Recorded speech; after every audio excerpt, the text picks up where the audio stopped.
Section 3, page 9. Just then the nurse returned. Night had fallen very quickly. All of a sudden, it seemed, the sky went black above the skylight.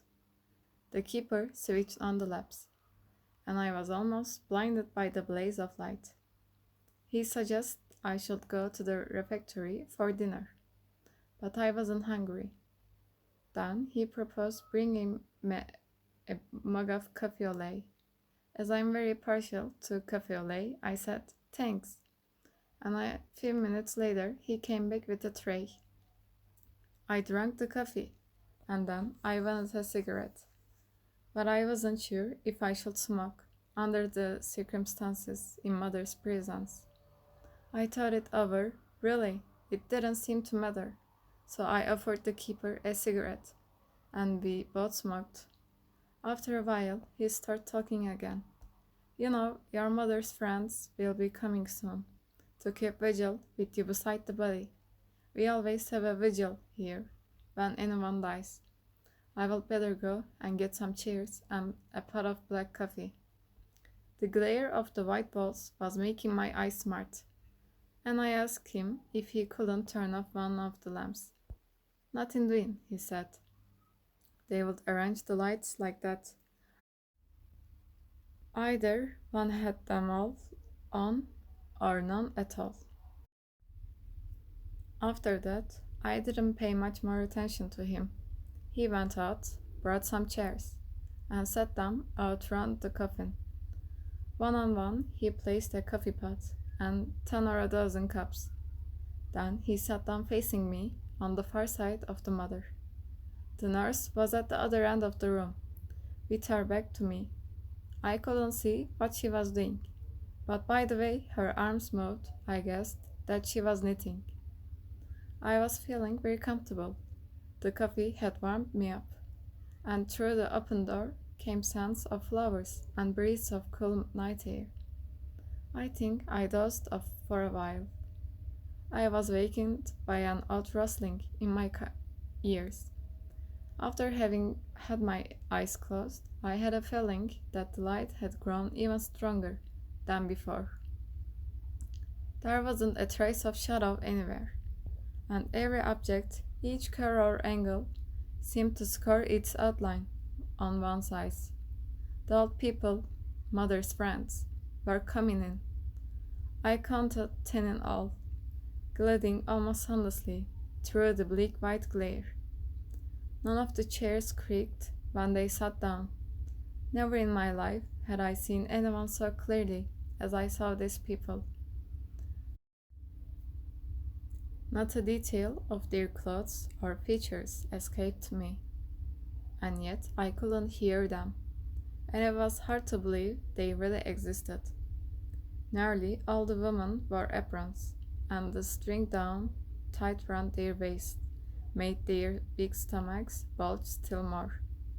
I had never yet noticed what big punches old women usually have. Most of men, however, were as thin as rakes, and they all carried sticks. What struck me most about their faces was that one couldn't see their eyes, only a dull glow in a sort of nest of wrinkles. On sitting down, they looked at me, and wagged their heads awkwardly, their lips sucked in between their toothless gums.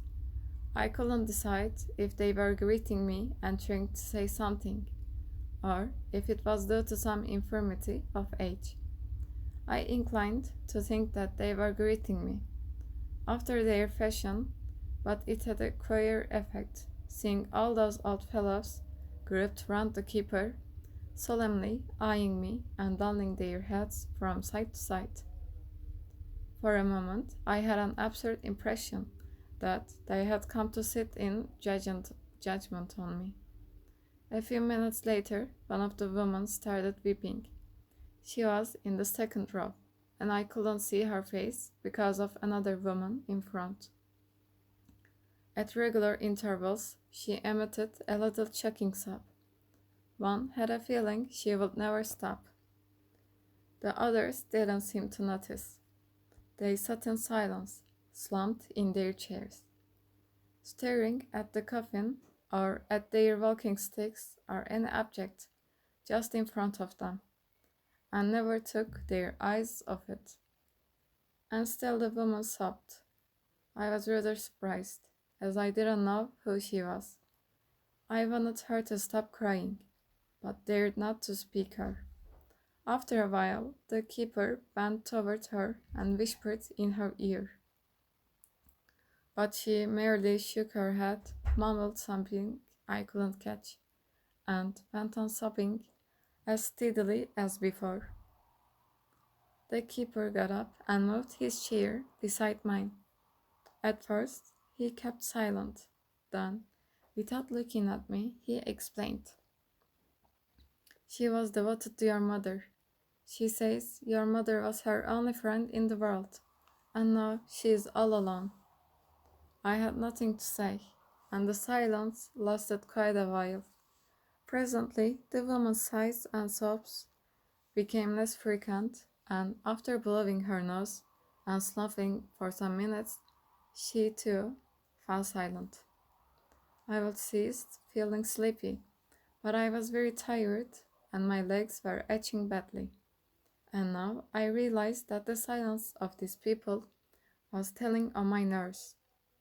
The only sound was a rather queer one. It came only now and then, and at first I was puzzled by it. However, after listening attentively, I guessed what it was. The old men were sucking at the insides of their cheeks, and this caused the odd, wheezing noises that had mystified me. They were so much absorbed in their thoughts that they didn't know what they were up to. I even had an impression that the dead body in their midst meant nothing at all to them. But now I suspect that I was mistaken about this. We all drank the coffee, which the keeper handed round. After that, I can't remember much. Somehow, the night went by. I can recall only one moment. I had opened my eyes and I saw the old man sleeping hunched upon their chairs, with one exception. Resting his chin on his hands, clasped round his stick, he was staring hard at me, as if he had been waiting for me to wake. Then I fell asleep again. I woke up after a bit, because the itch in my legs had developed into a sort of cramp. There was a glimmer of dawn above the skylight. A minute or two later, one of the old men woke up and coughed repeatedly. He spat into a big check handkerchief, and each time he spat it sounded as if he were retching. This woke the others, and the keeper told them it was time to make a move. They all got up once. Their faces were ashen grey after the long, uneasy vigil. To my surprise, each of them shook hands with me, as though this night together, in which we hadn't exchanged a word, had created a kind of intimacy between us. I was quite done in. The keeper took me to his room, and I tidied myself up a bit. He gave me some more white coffee, and it seemed to me good. When I went out, the sun was up and the sky mottled red above the hills between Marengo and the sea. A morning breeze was blowing, and it had a very pleasant salty tang. There was the promise of a very fine day. I hadn't been in the country for ages, and I caught myself thinking what an agreeable walk I could have had. But if it hadn't been for mother. As it was, I was waited in the courtyard, under a plane tree. I sniffed the smells of the cool earth and found I wasn't sleepy anymore. Then I thought of the other fellows in the office. At this hour, they will be getting up, preparing to go to work. For me, this was always the worst hour of the day. I went on thinking like this for 10 minutes or so. Then, the sound of a bell inside the building attracted my attention. I could see movements behind the windows. Then all was calm again. The sun had risen a little higher and was beginning to warm my feet. The keeper came across the yards and said the warden wished to see me. I went to his office and he got me to sign some document. I noticed that he was in black, with pinstripe trousers. He picked up the telephone receiver and looked at me. The undertaker's man arrived some moments ago, and they will be going to the mortuary, so screwed on the coffin. Shall I tell them to wait for you to have a last glimpse of your mother? No, I said. He spoke into the receiver, lowering his voice.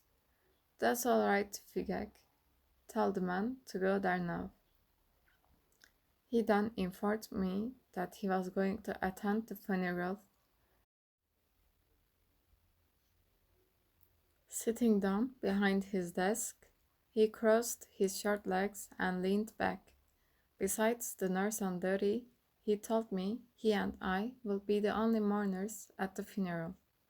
It was a rule of the home that inmates shouldn't attend funerals, though there was no objection to letting some of them sit up beside the coffin the night before. It is for their own sakes, he explained, to spare their feelings.